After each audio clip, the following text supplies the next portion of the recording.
豪偉喺度做緊咩啊？不如我哋過去睇下佢啦。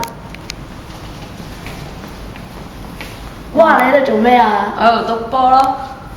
你小心啲喎，因住爆啊！放心啦，唔會爆㗎。係咪真㗎？信你一成都死啊！你睇下咪知咯。嗱，睇住啦。嗱，篤咗入去啦，個波係咪冇爆咧？哇！真係好神奇啊！點解咁嘅？咁咪因為氣球頂端係生產氣球嘅時候橡皮最多嘅地方，而且嗰度彈性較大。當你吹大氣球嘅時候，頂端摸落去仲係軟腍腍嘅，即使係用針吉落去，佢嘅張力都唔足以撕裂氣球，所以氣球係唔會爆嘅。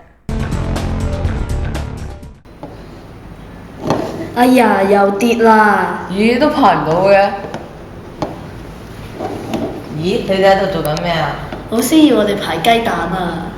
仲要唔幫你跌添，你話啦，點排啊？咁就等我教你一個方法啦，跟我過嚟啊！你睇下，我啲雞蛋係咪排得好整齊咧？哇！真係好整齊喎！點排㗎？就等我教下你哋啦。首先去嗰邊攞兩隻雞蛋先。嗱咁咧，就將啲鹽放喺張台度，再圍一個圓圈。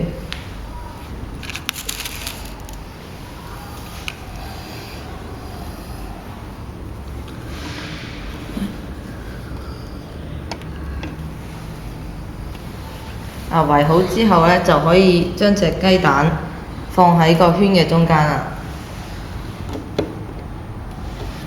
嗱，係咪咧唔跌㗎？係喎。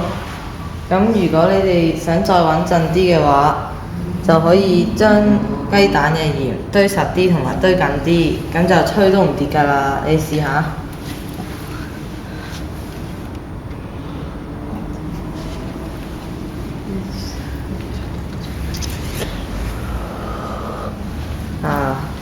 真係唔跌喎。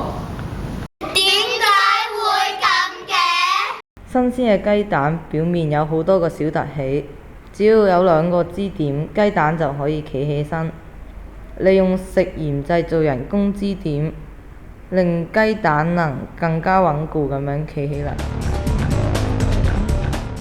呢度有杯水，如果我放粒釘落去，你覺得會浮定沉啊？梗係沉啦。啱啦。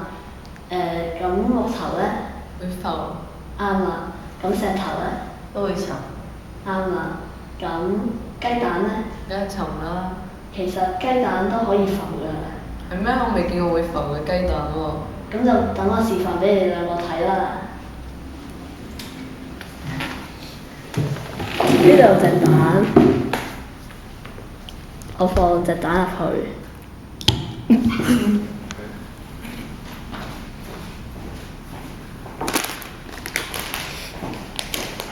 就加啲鹽落去。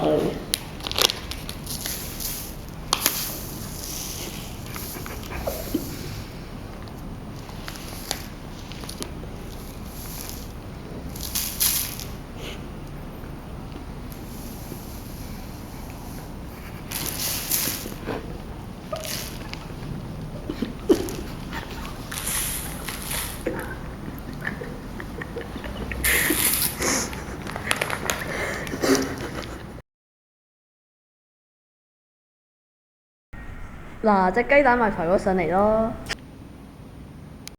好得意啊！物體嘅密度大過液體嘅密度，物體就會沉；物體嘅密度細過液體嘅密度，物體就會浮。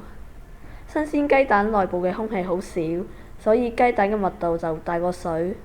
如果將隻雞蛋放喺水裡面，隻雞蛋就會沉。加啲鹽落啲水度，將水嘅密度增加，雞蛋就會浮起嚟。